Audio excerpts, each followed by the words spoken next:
एक भगवान के भक्त हुए, रोज ठाकुर जी को वस्त्र भेजते थे, बहुत धनवान थे, अच्छे वाले वस्त्र भेजते थे। एक बार जीवन में ऐसा उतार चढ़ाव आया कि उनके जीवन से धन चला गया।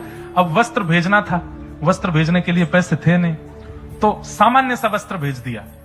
बोले मेरा नियम हो जाएगा पूरा वस्त्र भेजने का। तो बिल्कुल ऐसा कपड़ा भेजा जिसको ठाकुर जी की सेवा में क्या पोंछा में भी यूज नहीं किया जाए, लेकिन नियम था, धन है नहीं तो सामान्य वस्त्र भेज दिया। सर्दियों का समय, ठाकुर जी कंबल ओढ़ के बैठते हैं, कोयले की सिगड़ी तापते हैं।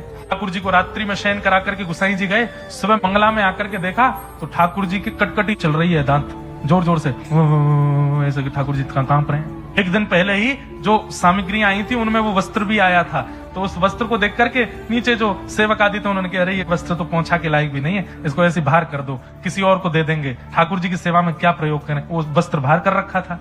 अगले दिन जब मंगला में ठाकुर जी देखे तो ठाकुर जी के दांत बज रहे थे जोर से। गुसाई जी बोले अरे कंबल लाओ कंबल लाओ, 10-5 कंबल चढ़ा दिए, 2-3 सिगड़ी लगा दो, बार बार हाथ सेक सेक करके ठाकुर जी के हाथों का स्पर्श करें, घी लगावे, इत्र लगावे, गरम गरम, ठाकुर जी की सर्दी जावे। ठाकुर जी की सर्दी नहीं गई। इतना करने के बाद भी सर्दी नहीं गई तो गुसाई जी समझ गए, बोलो जरूर किसी भक्त ने मन से कुछ भेजा होगा और वो इनको ओढ़ना होगा, किसी ने उसको नहीं दिया होगा, इसीलिए ये नाटक कर रहे हैं ठंड लगने का। सेवकों को बुलाया, क्यों कल कुछ वस्त्र आए थे क्या? बोले हाँ, कहाँ है?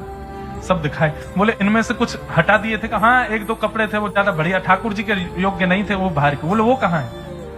वो तो हमने रसोई घर में रख दिए कि पोंछा मोछा के काम आएंगे। बोले वही लाओ। उन कपड़ों को लाए और जैसे ही वो कपड़ा ला करके ठाकुर जी के चरणों पर रखा, इतने में ठाकुर जी बोले मुंह तो पसीना आ रहे हैं बहुत जोर से, सबरे कंबल हटाओ, इस सगड़ी हटाओ, सामने से गर्मी लग रही है बहुत जोर से।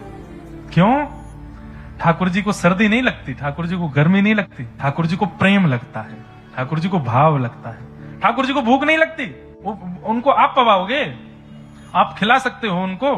नहीं, ठाकुर जी को केवल प्रेम चाहिए, केवल भाव चाहिए। और वो प्रेम भाव कैसे भी हमारे चित्त में निर्मित हो जाए और हम उसको प्रस्तुत कर दें उनके आगे, उसके लिए तो हम कथा सुन रहे हैं।